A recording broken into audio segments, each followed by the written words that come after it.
Assalamu alaikum chers amis. Bienvenue dans notre vidéo d'aujourd'hui, où nous allons vous donner des conseils pour vous protéger, vous et vos proches, en cas de tremblement de terre, ou comme on dit ici, un séisme. On vit tous sur une planète qui bouge, parfois ça tremble un peu, c'est normal. Pas de panique, il faut juste être préparé. Un séisme, ça peut être effrayant, c'est vrai. Mais avec les bons conseils, on peut réduire les risques et protéger ceux qu'on aime.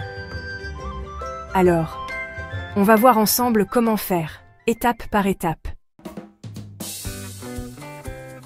Avant un séisme, il faut être prêt, comme un bon scout.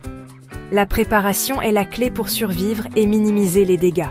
On commence par vérifier la maison. Une inspection minutieuse peut faire toute la différence. Il faut qu'elle soit solide, comme un roc. Assurez-vous que les fondations sont stables et que les murs ne présentent pas de fissures. Ensuite, on prépare un plan d'évacuation. Ce plan doit être clair et connu de tous les membres de la famille. Et surtout, on prépare un kit de secours. Ce kit doit être facilement accessible et régulièrement mis à jour. De la nourriture non périssable, une lampe torche, une radio à pile, des médicaments, des vêtements chauds, des couvertures. Et voilà, ça tremble. Les secousses commencent, et il est crucial de ne pas céder à la panique. On reste calme, on respire profondément, en se concentrant sur chaque inspiration et expiration. Comme avant un examen important. Cette technique aide à garder l'esprit clair et à prendre des décisions rationnelles. Pas de panique, on a tout prévu, on se protège. Avoir un kit d'urgence à portée de main peut faire toute la différence. On se met sous une table solide ou un meuble robuste. Ces endroits offrent une protection contre les débris qui pourraient tomber.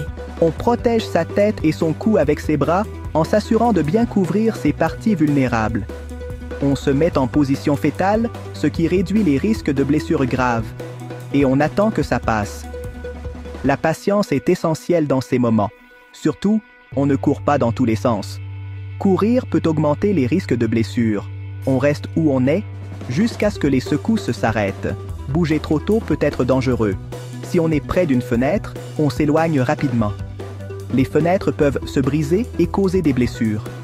On ne veut pas être blessé par des éclats de verre. Éviter les zones dangereuses est primordial. Et surtout, on écoute les consignes de sécurité. Suivre les instructions des autorités peut sauver des vies. Le séisme est terminé, le calme est revenu. Mais ce n'est que le début de la phase de récupération. Il est crucial de rester vigilant. On reprend ses esprits, on sort de sa cachette et on vérifie que tout le monde va bien.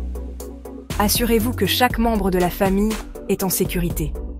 Attention, il peut y avoir des dégâts. Évitez les zones dangereuses et assurez-vous que les enfants restent à l'écart des débris. On vérifie si on est blessé et on aide ceux qui en ont besoin. Si quelqu'un est gravement blessé, appelez les services d'urgence. La solidarité est primordiale. Aidez vos voisins et travaillez ensemble pour surmonter cette épreuve. Voilà, vous savez maintenant comment réagir en cas de séisme. Ce n'est pas compliqué, il suffit d'être préparé, de rester calme et de suivre les consignes. On récapitule, on prépare un kit de secours, un plan d'évacuation, on se met à l'abri pendant le séisme et on suit les consignes des autorités après. C'est comme apprendre à nager. Au début on a peur, mais avec un peu de pratique, ça devient naturel. Alors, soyez prêts, soyez forts. Et n'oubliez pas, la vie est belle, même après un séisme. Maintenant que vous êtes des experts en sécurité sismique, quelques petites astuces bonus. Quand ça tremble, on peut paniquer, c'est normal. Moi, j'ai une technique, je respire profondément et je compte jusqu'à 10, ça me calme, ça me permet de me concentrer. Autre astuce, si vous avez des enfants, il faut les rassurer. Expliquez-leur ce qui se passe simplement, sans les effrayer. Dites-leur que c'est comme un jeu, qu'on va se cacher sous la table. Les enfants ont besoin d'être rassurés. surtout dans les moments difficiles. Et n'oubliez pas vos animaux de compagnie. Eux aussi peuvent être effrayés. Voilà, chers amis, c'est la fin de notre vidéo. J'espère qu'elle vous a plu et qu'elle vous sera très utile. Vous êtes maintenant prêts à réagir en cas de séisme. Partagez ces conseils avec vos voisins, votre famille. La vie est pleine de surprises inattendues. Prenez soin de vous, de vos proches, et à bientôt, salam.